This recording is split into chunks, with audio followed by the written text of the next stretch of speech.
સમાજનો મહાસંમેલન યોજાયો અને આ મહાસંમેલન યોજવાનો હેતુ કે જે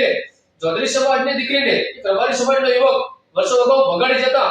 ક્યાંક ને ક્યાંક આ વિવાદની શરૂઆત થઈ હતી અને આ વિવાદ સર્જાયો હતો। ત્યારે આજે ચૌધરી સમાજ સમસ્ત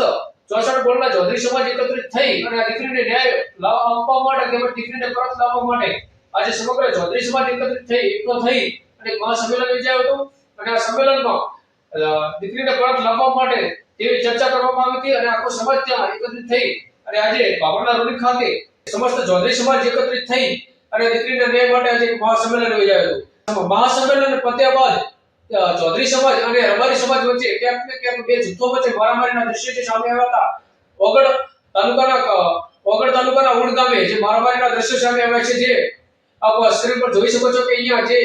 ઓગળ તાલુકાના ઉડ ગામે જે એક મારામારીના દ્રશ્યો સામે આવ્યા છે જ્યાં રબારી સમાજ અને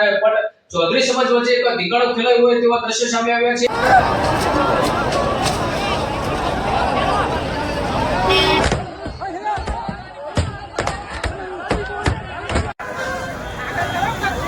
Yeah.